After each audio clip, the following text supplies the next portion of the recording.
सुप्रभात बच्चों, online class में आपका स्वागत है। मैं Neeta Chaudhary fortune international school से। तो बच्चों, आज हम पाठ्य पुस्तक कृतिका का दूसरा चैप्टर मेरे संग की औरतें ये पढ़ेंगे, जिसकी लेखिका है मृदुला गर्ग। मेरे संग की औरतें जो मृदुला गर्ग द्वारा लिखी गई नई शैली से रचित संस्मरणात्मक गद्य है। इसमें लेखिका ने इस चैप्टर में लेखिका ने अपनी नानी, अपनी दादी, माँ तथा बहनों के व्यक्तित्व का वर्णन किया है। मेरे संग की औरतें जो चैप्टर है, इसमें जो लेखिका है मृदुला गर्ग, उन्होंने अपनी नानी, दादी, माँ तथा बहनों के व्यक्तित्व का इस चैप्टर में वर्णन किया है। इसमें बताया गया है कि किस प्रकार परंपरागत तरीके से जीते हुए भी लीक से हटकर जीवन बिताया जा सकता है। यानी परंपरागत तरीके से जीवन जीते हुए भी अलग ढंग से जीवन बिताया जा सकता है। तो ये इस चैप्टर में बताया गया है कि लेखिका है वो अपनी नानी, दादी, माँ और बहन के व्यक्तित्व का इसमें वर्णन किया है। तो देखो, हम पढ़ते हैं। स्वतंत्रता प्रिय नानी। लेखिका अपनी नानी के व्यक्तित्व के बारे में बताती है।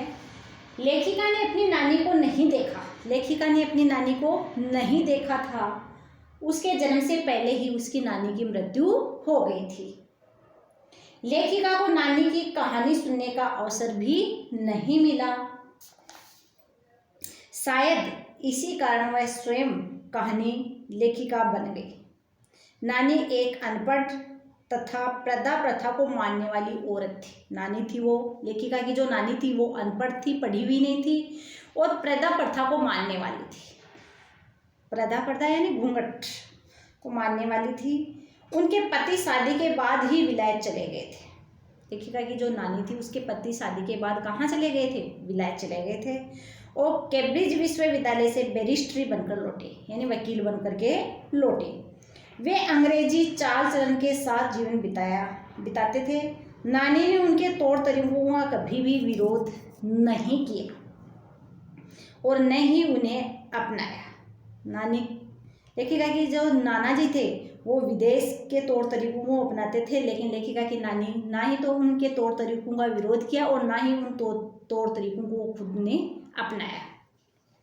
वे अपने तरीके से जीती रही। जब उनको आभास हुआ कि उनकी मृत्यु निकट है, समीप है, उन्होंने अपने पति से कहकर स्वतंत्रता सेनानी प्यारेलाल शर्मा को अपने घर बुलवाया।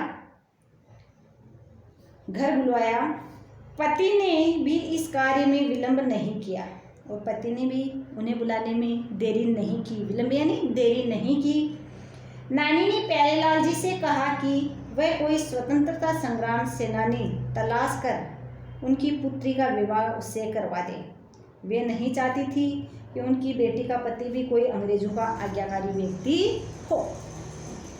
इससे पता चलता है कि लेखिका की नानी को देश की आज़ादी कितनी प्रिय थी। अंग्रेजों के अनुसार चलकर ऐश्वर्यपूर्ण जीवन बिताने की अपेक्षा देश की स्वतंत्रता के लिए लड़कर कष्ट और अभाव का जीवन बिताना अधिक गौरवपूर्ण था। उसके बाद आता है मृदुला गर्ग जो लेखिका है, उसकी माँ के व्यक्तित्व का वर्णन। पहले तो इसमें ही आया है लेखिका की नानी के व्यक्तित्व का वर्णन की लेखिका के नानी थी, यानी लेखिका के नाना जी थे, वो विलायत में उन्होंने कैम्ब्रिज विश्वविद्यालय में वकालत की पढ़ाई की और वहाँ से वकील बनकर लौटे। अंग्रेज़ों के जो तौर तरीके थे वो अपनाए उन्होंने, लेकिन नानी ने उनके तौर तरीकों का ना ही तो विरोध किया और ना ही नानी ने उनके अंग्रेज़ों के तौर तरीके अपनाए। अब आता है लेखिका की माँ। लेखिका के माँ का व्यक्तित्व है। लेखिका की माँ का विवाह एक होनहार पढ़े लिखे युवक से हुआ था। स्वतंत्रता के आंदोलन में भाग लेने के कारण उनको ICS की परीक्षा में बैठने से रोक दिया गया था। उसके पास पुश्तनी धन दौलत नहीं थी। लेखिका की माता अपनी माँ तथा गांधी जी के विचारों को मानने को मजबूर थी। उनका शरीर अत्यंत दुबला पतला था। खादी की भारी साड़ी को पहनने में उनकी बहुत ज़्यादा कठिनाई होती थी। लेखिका की माँ थी वो शरीर से बहुत ज़्यादा दुबली पतली थी और खादी की साड़ी पहनने में उसे बहुत कठिनाई होती थी, दिक्कत होती थी। घर में ससुर का दबदबा था, घर में उनकी ही चलती थी और घर में लेखिका के माँ है उसके ससुर की ही चलती थी। घर में माँ का प्रभाव, लेखिका की माँ का व्यक्तित्व अत्यंत प्रभावशाली था। वह अत्यंत सुंदर, ईमानदार, सत्य प्रिय और निष्पक्ष थी। लेखिका की माँ थी वो बहुत ही सुंदर थी, ईमानदार थी और हमेशा सत्य बोलना उसको अच्छा लगता था। घर में कामकाज करने को उनसे कभी नहीं कहा जाता था, परंतु उनकी सलाह ली जाती थी तथा उनका निर्वाह भी किया जाता था। सारा काम उनकी सास, जेठानियाँ और पति संभाल लिया करते थे। उनका व्यवहार एक भारतीय माँ की तरह कभी नहीं रहा। उन्होंने न तो बच्चों को प्यार किया, न खाना पकाया और न घर में कामकाज देखे। उनकी इन कामों में रुचि नहीं थी। दूसरा कारण उनकी बीमारी भी थी। लेखिका की माँ थी, उन्होंने कभी भी घर का काम नहीं किया, कभी खाना नहीं बनाया। क्यों नहीं बनाया?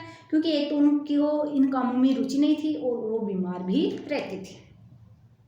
उनका अधिकांश समय संगीत सुनने, पुस्तकें पढ़ने और साहित्य चर्चा में बीतता था। वह ये सब बिस्तर पर लेटे लेटे ही करती थी। स्वतंत्रता के प्रति गहरे प्रेम को अपने स्वतंत्र विचारों के अनुरूप आचरण द्वारा प्रकट करती थी। घर में काम करने पर भी उनका कोई अनादर नहीं करता था। इसका कारण माँ के 3 गुण थे।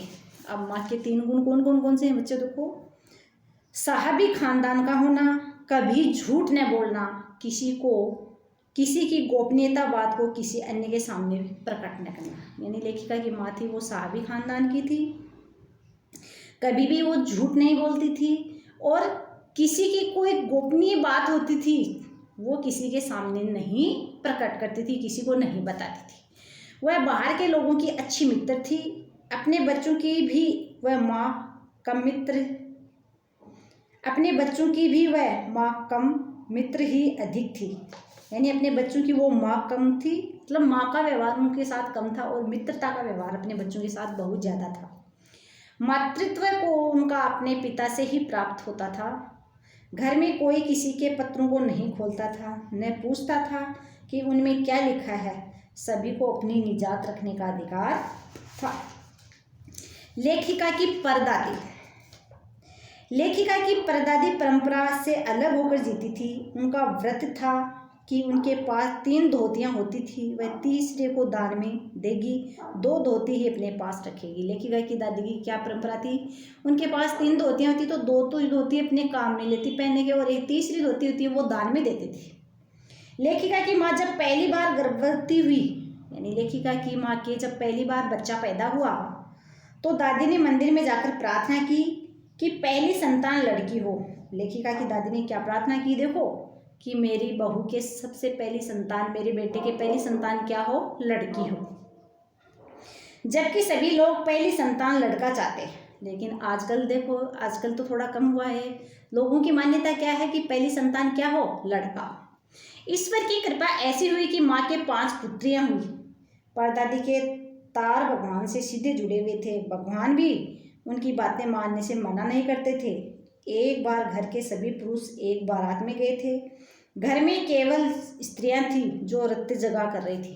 रात्रि जुगा यानी रात को जगाने का काम, रात के समय गीत गाने का काम रात्रि जुगा कर रही थी। एक चोर सेंध लगाकर परदादी के कमरे में जा घुसा। तो रात को घर में औरतें होने के कारण घर में एक चोर घुस गया था। कौन है पूछने पर उत्तर मिला, जी मैं। परदादी ने उनसे कहा कि वह लोटे में पानी लाकर उसको पिलाए। चोर ने घबरा कर बताया कि वह तो चोर है। अब परदादी ने उसे कहा कि वह अच्छी तरह हाथ धोकर और छानकर लोटे में पानी लाए। परदादी ने लोटे का आधा पानी स्वयं पिया और शेष उस चोर को पिलाकर कहा, एक ही लोटे से पानी पीकर हम माँ बेटे हो गए हैं। अब तू चोरी कर या खेती, ये तेरी इच्छा है। चोर भी चोरी छोड़कर खेती करने लगा। तो आज हम लेखिका की नानी के बारे में, लेखिका की माँ के बारे में और लेखिका की परदादी के बारे में पढ़ा है। बाकी का जो चैप्टर है वो हम अगले वीडियो में पढ़ेंगे। धन्यवाद। तो इसमें ये बताया गया है बच्चों कि लेखिका की नानी का व्यवहार कैसा था, लेखिका की माँ का व्यक्तित्व कैसा था और परदादी का व्यक्तित्व कैसा था, उनके बारे में बताया गया है। जितना आपको चैप्टर पढ़ा है एक बार यह आप पढ़ोगे। धन्यवाद। बाकी का चैप्टर अगले वीडियो में।